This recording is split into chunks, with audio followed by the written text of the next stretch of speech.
Original paper आ गया है, रट के जाओ, पास होने की पूरी गारंटी है। जी हाँ दोस्तों, ITI इलेक्ट्रीशियन टेट 3 की जो परीक्षा यहाँ पर हुई थी 28 तारीख को या फिर 29 तारीख को जनवरी 2021 में, उसका यहाँ पर पेपर सेट आ गया है। देखिए आप सभी लोग इस वीडियो को स्टार्ट करने से पहले आप सभी लोग इस चैनल को सब्सक्राइब जरूर कर लीजिएगा और इस वीडियो को शेयर कर लीजिएगा ताकि सभी विद्यार्थियों तक यह महत्वपूर्ण क्वेश्चन पहुँच जाए। दोस्तों वीडियो स्टार्ट करने से पहले आप सभी लोग से हमें क्वेश्चन पूछेंगे, आप सभी लोग इस क्वेश्चन का रिप्लाई जरूर करिएगा, कमेंट जरूर करिएगा। देखिए यह क्वेश्चन इसी पेपर में से है, तो आप सभी लोग देख लीजिए। जो यहाँ पर क्वेश्चन पूछा गया है, मोटर के ब्रश का बना होता है। आप सभी लोग इस प्रश्न का कमेंट जरूर करेंगे कमेंट बॉक्स में जाकर। पहला जो ऑप्शन दिया गया यहाँ पर कार्बन का बना होते हैं, या फिर यहाँ पर पीतल के बने होते हैं, या फिर यहाँ पर स्टील के बने होते हैं, या फिर यहाँ पर कॉपर के बने होते हैं। जो यहाँ पर मोटर के ब्रशेस होते हैं किसके बने होते हैं? 4 ऑप्शन दिया गया है, कार्बन, पीतल, स्टील या तांबा। आप सभी लोग इसका कमेंट जरूर करिएगा कमेंट बॉक्स में जाकर। चलिए वीडियो को स्टार्ट करते हैं और महत्वपूर्ण क्वेश्चन के साथ आपके बीच हम शेयर कर देते हैं।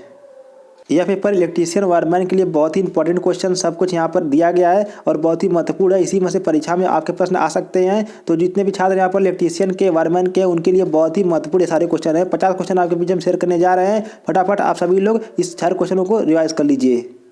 तो पहला क्वेश्चन आपके सामने यहाँ पर देख लीजिए दिया गया है। पूछा गया यहाँ पर है कि the current voltage regulation of alternator having 0.75 leading power factor load no load induce EMF of the 2400 volt यहाँ पर दिया गया है। रेटेड टर्मिनल वोल्टेज 3000 वोल्ट दिया है। तो पूछ रहा है कितना परसेंट होगा। देख लीजिए यहाँ पर हिंदी में भी दिया गया है, इंग्लिश में दिया गया है। आपके सुविधा अनुसार यहाँ देख लीजिए दोनों में यहाँ पर क्वेश्चन को दिया गया है। देख लीजिए यहाँ पर जो यहाँ पर ऑप्शन दिया गया है, पहला दिया गया -20 और दूसरा दिया 150 और तीसरा दिया है 20 और चौथा दिया है -26.7। तो दोस्तों ऑप्शन नंबर यहाँ पर 20 सही होगा। -20 यहाँ पर जो आपका ऑप्शन यहाँ देख लीजिए करेक्ट आंसर यहाँ पर दिया गया है, आपका यहाँ पर -20 होगा। ऑप्शन नंबर पहला वाला सही हो जाएगा। यहाँ पर देख लीजिए आपको हम दोस्तों यहाँ पर आंसर की के साथ दिखाने वाले हैं। ये सारे प्रश्न बिल्कुल ही सही और सटीक आंसर आपको यहाँ पर दिया गया है। अब देख लीजिए जो अगला प्रश्न यहाँ पर पूछा गया था आपके बीच हम शेयर कर ही दिए थे, आप सभी लोग उसको कमेंट जरूर कर लीजिएगा। और प्रश्न नंबर 3 आपके सामने यहाँ पर साफ साफ दिखाई दे रहा होगा। इसमें पूछा गया है यदि एक अल्टरनेटर में मौलिक प्रवाह की तरंग की कोडिंग यहाँ पर ए हो तो यहाँ पर 5वें हार्मोनिक के लिए मान क्या होगा।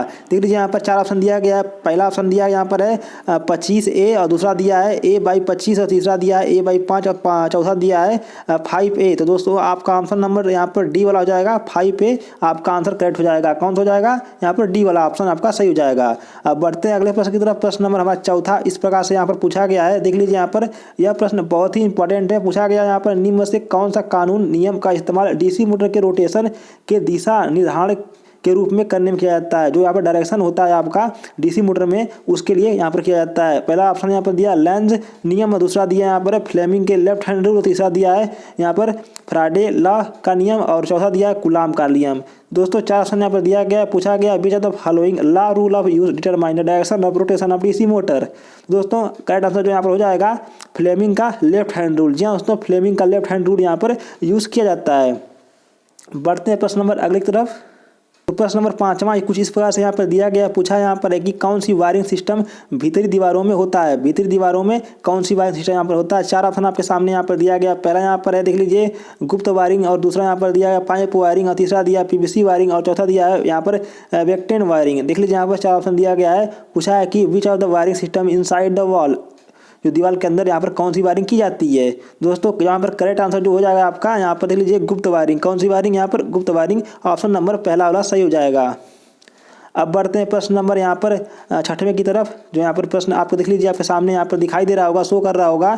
देख लीजिए पूछा यहाँ पर है एक कंडक्टर दो समर्थन के बीच यहाँ पर जो शिथिलता के कारण के रूप ले लेती है। देख लीजिए यहाँ पर 4 ऑप्शन यहाँ पर दिया गया है त्रिभुज, जंजीर का, दीर्घवृत्त या फिर अर्धवृत्त। देख लीजिए यहाँ पर ट्रायंगल और यहाँ पर इलिप्स या सेमी सर्किल दिया गया है। 4 ऑप्शन यहाँ पर दिया गया है। दोस्तों जिसका जो राइट आंसर आपके बीच हो जाएगा देख लीजिए यहाँ पर जंजीर का। किसका हो जाएगा? जंजीर का। ऑप्शन नंबर यहाँ पर सेकंड वाला सही हो जाएगा। अब बढ़ते हैं अगले प्रश्न की तरफ। अगला प्रश्न इस प्रकार से पूछा गया है। देख लीजिए यहाँ पर average resistance of the human body. बहुत ही महत्वपूर्ण क्वेश्चन है और परीक्षाओं में यहाँ पर रिपीट होने वाला प्रश्न है, इसको आप नोट कर लीजिएगा। मानव शरीर का औसत प्रतिरोध कितना होता है। 4 ऑप्शन दिया गया 500 ओम, 2000 ओम, 1500 ओम या फिर 1000 ओम। देख लीजिए आप सभी लोग, इसका जो राइट आंसर हो जाएगा 1000 ओम यहाँ पर होता है मानव शरीर का यहाँ पर प्रतिरोध। प्रश्न नंबर 8 यहाँ पर देख लीजिए आप सभी लोग। यहाँ पर पूछा गया है कि एक सर्किट आर्क के रूप में व्यवहार करता है। 4 ऑप्शन दिया गया यहाँ पर है एन इंडक्टिव रेजिस्टेंस, और दूसरा दिया है a resistive decreasing the voltage of rise voltage arc, और तीसरा ऑप्शन दिया है the resistance increasing the voltage rise across the arc, और चौथा दिया है एक कैपेसिटिव रेजिस्टेंस। देखिए 4 ऑप्शन यहाँ पर दिया गया है, और आपके सामने जो यहाँ पर राइट आंसर होगा यहाँ पर ऑप्शन नंबर आपका हो जाएगा। यहाँ पर देख लीजिए the resistance decreasing with voltage rice the arc, option number आपका ये वाला हो जाएगा। ऑप्शन नंबर यहाँ पर हो जाएगा आपका सेकेंड वाला। अब बढ़ते हैं अगले प्रश्न की तरफ। अगला प्रश्न आपके सामने यहाँ पर देख लीजिए, आपके सामने दिया गया है, देख लीजिए यहाँ पर, और पूछा गया इसमें कि 500 किलोवाट 3 चरण 440 वोल्ट और 50 हर्ट्ज एसी इंडक्शन मोटर के रूप में 960 आरपीएम की गति मशीन के 6 ध्रुव हैं, तो यहाँ पर स्लिप कितनी होगी, स्लिप क्या होगी। 4 ऑप्शन दिया गया यहाँ पर, आप देख लीजिए। तो दोस्तों यहाँ पर देख लीजिए 0.01 पहला ऑप्शन दिया गया, दूसरा ऑप्शन में 0.03 दिया है, तीसरा ऑप्शन 0.04 दिया है, और चौथा ऑप्शन में 0.2 दिया है। तो ऑप्शन नंबर आपका यहाँ पर थर्ड वाला हो जाएगा 0.04, ऑप्शन नंबर थर्ड करेक्ट हो जाएगा। बढ़ते हैं अगले प्रश्न की तरफ। अगला प्रश्न इस प्रकार से यहाँ पर पूछा गया है, एक डीसी शंट मोटर की गति होती है, एक डीसी शंट मोटर की गति होती है। देख लीजिए यहाँ पर 4 ऑप्शन दिया गया है। पहला ऑप्शन यहाँ पर दिया है inversely proportional to armature current, और दूसरा दिया है इंडिपेंडेंस आर्मेचर करंट, और तीसरा दिया है proportional to square of current, और चौथा दिया है डायरेक्ट प्रोपोर्शनल ऑफ आर्मेचर। दोस्तों यहाँ पर आंसर जो आपका हो जाएगा इंडिपेंडेंस ऑफ द यहाँ पर आर्मेचर करंट हो जाएगा। आर्मेचर करंट का स्वतंत्र होता है डीसी शंट मोटर की स्पीड, तो ऑप्शन नंबर सेकेंड सही हो जाएगा। बढ़ते हैं अगले प्रश्न की तरफ, प्रश्न नंबर 11 की तरफ। प्रश्न नंबर 11 यहाँ पर कुछ इस तरह से पूछा गया। यहाँ पर पूछा गया कि सौर ऊर्जा के लिए किस क्षेत्र का प्राथमिकता दी जाती है। पहला ऑप्शन दिया गया तटीय क्षेत्र, दूसरा ऑप्शन दिया उच्च वर्षा वाले क्षेत्र, और थर्ड ऑप्शन दिया गया है गर्म शुष्क क्षेत्र, और चौथा दिया पर्वत क्षेत्र। तो दोस्तों 4 ऑप्शन यहाँ पर दिया गया सौर ऊर्जा के लिए यहाँ पर कौन से यहाँ पर क्षेत्र को प्राथमिकता दी जाती है। तो राइट आंसर यहाँ पर हो जाएगा गर्म शुष्क क्षेत्र। हॉट जो यहाँ पर जो होते हैं, जो गर्म जगहें होती हैं, वहाँ पर सौर ऊर्जा को यहाँ पर क्षेत्र दिया जाता है, प्राथमिकता वहाँ पर दी जाती है। ऑप्शन नंबर थर्ड वाला सही हो जाएगा।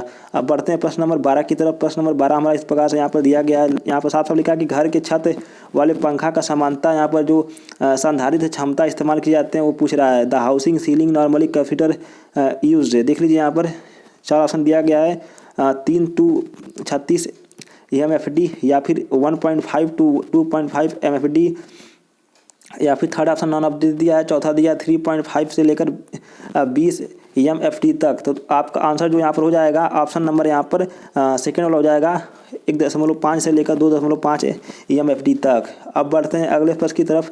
अगला प्रश्न पूछा गया इसमें कि कोरोना के कारण ओजोन की उपस्थिति हानिकारक होती है क्योंकि वह। तो दोस्तों 4 ऑप्शन यहाँ पर दिया गया सामग्री क्षय करता है, दूसरा दिया है कि गंध देता है, और तीसरा दिया है जमीन की ऊर्जा स्थानांतरित करता है, या फिर चौथा दिया है कि शक्ति कारक कम कर देता है। तो 4 ऑप्शन यहाँ पर दिया है। चौथा ऑप्शन यहाँ पर दिया कि सामग्री क्षय करता है। कौन सा करता है, सामग्री को क्षय करता है। तो ऑप्शन नंबर यहाँ पर पहला वाला सही हो जाएगा। अब बढ़ते हैं प्रश्न नंबर यहाँ पर 14 की तरफ। पूछा गया है कि as the I rule medium voltage lines. देख लीजिए यहाँ पर 4 ऑप्शन दिया गया है। आई के नियम के अनुसार यहाँ पर माध्यम वोल्टेज लाइन कितनी होनी चाहिए। देख लीजिए पहला ऑप्शन दिया है 230 वोल्ट से लेकर 650 वोल्ट, और दूसरा ऑप्शन दिया 650 वोल्ट से लेकर 1000 वोल्ट, और तीसरा ऑप्शन दिया 0 से लेकर 230 वोल्ट, और चौथा दिया यहाँ पर है 1000 वोल्ट के ऊपर। तो दोस्तों आपका जो आंसर यहाँ पर हो जाएगा 230 वोल्ट से लेकर 650 वोल्ट तक। ऑप्शन नंबर पहला वाला सही हो जाएगा। आप बढ़ते हैं अगले प्रश्न की तरफ। प्रश्न नंबर 15 जो इस प्रकार से यहाँ पर दिया गया है। देख लीजिए यहाँ पर डीसी मोटर स्टार्टर के कॉइल्स के तार के साथ लपेटा जाता है। 4 ऑप्शन आपके सामने दिया गया है मैग्नीशियम, कैथोल, नाइक्रोम, तांबा। The coil of DC motor starter are wound with wire of. दोस्तों जहाँ पर आंसर हो जाएगा यहाँ पर मैग्नीशियम हो जाएगा। क्या हो जाएगा, मैग्नीशियम हो जाएगा। ऑप्शन नंबर आपका यहाँ पर पहला वाला सही हो जाएगा। बढ़ते हैं अगले प्रश्न की तरफ। प्रश्न नंबर 16 यहाँ पर पूछा गया है एन इंडक्शन मोटर इज। एक इंडक्शन मोटर होता है, देख लीजिए यहाँ पर self starting with low torque, self starting with high torque, self starting with zero torque, non self starting. Induction motor कैसा होता है। ऑप्शन नंबर यहाँ पर self starting with low torque हो जाएगा। Self starting with low torque option number पहला वाला सही हो जाएगा। आपका इंडक्शन मोटर यहाँ पर self starting with low torque होता है। बढ़ते हैं प्रश्न नंबर 17 की तरफ। 17 नंबर यहाँ प्रश्न पूछा है the effect of corona can be defected by. Corona के प्रभाव से पता लगाया जा सकता है। 4 ऑप्शन दिया गया यहाँ पर है। पहला ऑप्शन दिया गया नीले रंग के फीके चमकीले चमक, या फिर दिया सभी विकल्प, या फिर लिखा है सीसकी आवाज़, या फिर दिया यहाँ पर है गंध द्वारा पता लगाया जाने वाले ओजोन परत की उपस्थिति। तो ऑप्शन नंबर यहाँ पर सभी हो जाएगा, यहाँ पर ऑप्शन नंबर डी वाला सही हो जाएगा। ऑप्शन नंबर सभी विकल्प सी होगा यहाँ पर, तो आपका सेकंड वाला सही हो जाएगा। बढ़ते हैं अगले प्रश्न की तरफ। प्रश्न नंबर यहाँ पर 18 पूछा गया है कि एक मोटर की रोटर आमतौर पर वायरिंग पर समर्थित होती है, सपोर्टेड होती है। तो दोस्तों आपका आंसर यहाँ पर पहला दिया है सुई, या फिर थ्रस्ट, या फिर ब्रश, या फिर दिया है बॉयलर, या फिर रोलर। 4 ऑप्शन दिया गया है। यहाँ पर जो मोटर होता है रोटर का, वो यूजुअली सपोर्टेड किसके वायरिंग से होती है? दोस्तों ऑप्शन नंबर आपका यहाँ पर चौथा सही हो जाएगा, बॉयलर या फिर रोलर। बढ़ते हैं अगले प्रश्न की तरफ। प्रश्न नंबर हमारा 19 है, जो इस तरह से यहाँ पर पूछा गया है। मोटर स्टार्ट करने से पहले लाइन स्टार्ट का एक प्रचक विभाग होता है, जो यहाँ पर डायरेक्ट ऑनलाइन स्टार्टर यूज़ किया जाता है मोटर में, वो कितने तक होता है? देख लीजिए यहाँ पर पहला जो प्रश्न पूछा, पहला जो कमेंट ऑप्शन दिया गया यहाँ पर है अप टू यहाँ पर 20 HP, या फिर 5 HP, या फिर 10 HP, या फिर 15 HP तक होता है। दोस्तों आपका जो करेक्ट आंसर हो जाएगा यहाँ पर अप टू 5 HP तक होता है यहाँ पर डायरेक्ट ऑनलाइन स्टार्टर, जो यहाँ पर स्टार्टिंग मोटर में प्रयोग किया जाता है। प्रश्न नंबर 20 यहाँ पर पूछा गया है, एक अल्टरनेटर में आर्मेचर प्रतिक्रिया मुख्य रूप से प्रभावित होती है। Armature reaction in alternator primary affected. देख लीजिए यहाँ पर पहला ऑप्शन दिया गया प्रति फेज उत्पन्न वोल्टेज। दूसरा यहाँ पर दिया गया है आर्मेचर धारा की आवृत्ति। तीसरा दिया गया है प्रति फेज टर्मिनल वोल्टेज, या फिर चौथा दिया है रोटर गति। तो दोस्तों आपका आंसर यहाँ पर सही हो जाएगा प्रति फेज उत्पन्न वोल्टेज। ऑप्शन नंबर पहला वाला सही हो जाएगा। कौन सही होगा? पहला वाला ऑप्शन सही हो जाएगा। बढ़ते हैं अगले प्रश्न की तरफ। प्रश्न नंबर 21 पूछा गया है कि रेडियो गतिविधि की इकाई क्या होती है? यहाँ पर ऑप्शन पहला दिया है MEV, या फिर क्यूरी, या फिर इलेक्ट्रॉन वोल्ट, या फिर इलेक्ट्रॉन एम्पियर। तो दोस्तों यहाँ पर जो करेक्ट आंसर हो जाएगा आपका क्यूरी होगी। क्या होगा? क्यूरी। आपका आंसर नंबर सेकंड वाला सही हो जाएगा। बढ़ते हैं अगले प्रश्न की तरफ। अगला प्रश्न हमारा इस प्रकार पूछा गया है कि ओवरलोड रिले आर टाइप। सभी प्रकार के विकल्प यहाँ पर दिया है, या फिर इंडक्शन, या फिर थर्मल, या फिर ठोस अवस्था। जो यहाँ पर ओवरलोड रिले होती है वो आमतौर पर किस प्रकार की डिवाइस यहाँ पर होती है? दोस्तों आपका हो जाएगा यहाँ पर सभी विकल्प। क्या हो जाएगा? सभी विकल्प, मतलब ये सभी हो जाएंगे। बढ़ते हैं अगले प्रश्न की तरफ। अगला प्रश्न यहाँ पर इस प्रकार से पूछा गया है कि जो यहाँ पर भारत की फ्रीक्वेंसी है कितनी है? दोस्तों आप सभी लोग इस प्रश्न का भी कमेंट जरूर करेंगे। आपको कमेंट कैसे करना है? मान लीजिए 23 का आपका आंसर नंबर ए वाला सही होगा, तो आप सभी लोग ए वाला सही करिएगा, या फिर आपको लगता है बी वाला सही है तो आप बी करिएगा। आप सभी लोग फटाफट ऐसा ही कमेंट करिएगा। आशा करता हूँ आप सभी लोग कमेंट जरूर करिएंगे प्रश्न नंबर 23 का। और चलते हैं, बढ़ते हैं अगले प्रश्न की तरफ। आप सभी लोग कमेंट जरूर कर दीजिएगा। यहाँ पर जो ऑप्शन दिया है देख लीजिए, भारत की आपूर्ति फ्रीक्वेंसी कितनी होती है? 1000 हर्ट, या फिर 0 हर्ट, या फिर 50 हर्ट, या फिर 30 हर्ट। फटाफट आप सभी लोग सब कमेंट जरूर करिएगा। हम बढ़ते हैं अपने अगले प्रश्न की तरफ। प्रश्न नंबर अगला देखिए पूछा गया है कि DC मोटर के मामले में अधिकतम शक्ति की स्थिति होती है। पहला ऑप्शन यहाँ पर दिया गया है कि बैक आपूर्ति वोल्टेज बराबर इस EMF, यहाँ पर जो दिया गया है बैक EMF, या फिर supply voltage equal to back EMF, या फिर back EMF equal to supply voltage, या फिर यहाँ पर दिया गया है कि बैक EMF इक्वल टू 2 गुणे सप्लाई वोल्टेज। तो ऑप्शन नंबर आपका यहाँ पर हो जाएगा, देख लीजिए यहाँ पर बैक EMF बराबर सप्लाई वोल्टेज। तो ऑप्शन नंबर देख लीजिए यहाँ पर back EMF equal to supply voltage, आपका ऑप्शन नंबर थर्ड वाला सही हो जाएगा। बढ़ते अगले प्रश्न की तरफ। अगला प्रश्न हमारा इस प्रकार से पूछा गया है कि आई नियम के विकल्प यहाँ पर देखिए पूछा है कि आई नियम के लिए हैं, यहाँ पर बोथ हैं, या फिर बेहतर पावर उत्पन्न के लिए है, या फिर बचाव सुरक्षा के लिए है, या फिर इनमें से कोई नहीं है। दोस्तों यहाँ पर बचाव सुरक्षा के लिए यहाँ पर सेफ्टी नियम बनाया गया है। जो सेफ्टी नियम यहाँ पर IA के नियम के अनुसार है, बिजली के जो बिजली वाला। बढ़ते हैं अगले प्रश्न की तरफ। प्रश्न नंबर हमारा यहाँ पर 26 नंबर इस प्रकार से पूछा गया है कि डेल्टा से जुड़े एक 3 चरण इंडक्शन मोटर बहुत भारी ढो रही है, तो इसमें फ्यूज में से एक फूक जाती है, तब क्या होगा? देख लीजिए यहाँ पर 4 ऑप्शन यहाँ पर दिया गया है। पहला ऑप्शन यहाँ पर दिया गया है कि रुक जाएगा और इसकी वाइंडिंग अस्थायी नुकसान के कारण भारी धारा वहन करेगा। और दूसरा ऑप्शन यहाँ पर दिया गया है कि इसके एक चरण लगातार जलते रहेंगे, और दूसरा दिया गया है कि इसके 2 चरण लगातार जलते रहेंगे, और चौथा दिया है वाइंडिंग बिना किसी नुकसान के चलती रहेगी। तो ऑप्शन नंबर आपका देख लीजिए यहाँ पर हो जाएगा रुक जाएगा और इसकी वाइंडिंग अस्थायी नुकसान के कारण धारा भारी धारा वहन करेगा। तो ऑप्शन नंबर आपका यहाँ पर पहला वाला सही हो जाएगा। कौन सही होगा? पहला वाला सही हो जाएगा।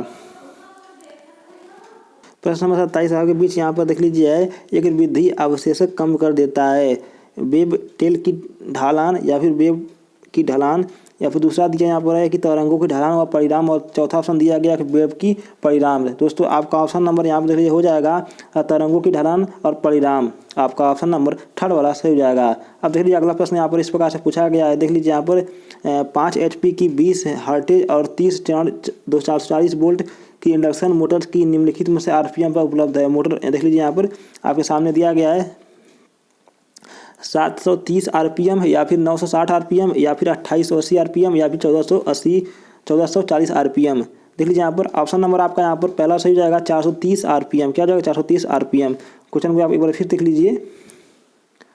अब बढ़ते हैं प्रश्न नंबर 29 की तरफ। 29 प्रश्न नंबर यहाँ पर देख लीजिए, यहाँ पर दिया गया लाइट अरेस्टिंग का फंक्शन क्या है, और बहुत ही इंपॉर्टेंट यह प्रश्न है। इनमें से कोई भी नहीं, आर्किंग कम कर देता है, या फिर उच्च वोल्टेज सोर्स के अर्थ की रास्ता प्रदान करता है, या फिर शॉर्ट सर्किट टूटी धारा को सम्मिलित करता है। तो ऑप्शन नंबर आपका यहाँ पर थर्ड सही जाएगा। उच्च सोर्स वोल्टेज को यहाँ पर रास्ता प्रदान करता है। जो आपका लाइट अरेस्टिंग लगा होता है छत पर भी आप देख लेंगे वहाँ पर लगा रहता है, ताड़ी छड़ी जिसको हम बोलते हैं। प्रश्न नंबर 30 और हमारा लास्ट प्रश्न होगा, त्वचा प्रभाव के समानुपाती होता है। 4 ऑप्शन यहाँ पर दिया गया है कि चालक व्यास, चालक का आकार, चालक की लंबाई, इनमें से कोई नहीं। Skin effect is proportional to. देख लीजिए यहाँ पर जो ऑप्शन आपका हो जाएगा यहाँ पर चालक व्यास। क्या जाएगा? चालक व्यास। ऑप्शन नंबर पहला सही हो जाएगा। दोस्तों आशा करता हूँ यह वीडियो आपको बहुत ही इंपॉर्टेंट लगी। चैनल को लाइक करिएगा, वीडियो से कर दीजिएगा ताकि सभी विद्यार्थियों तक यह महत्वपूर्ण क्वेश्चन पहुँच जाए। थैंक यू फॉर वॉचिंग दोस्तों। इसी तरह आपके लिए हम और एक वीडियो लाते रहेंगे।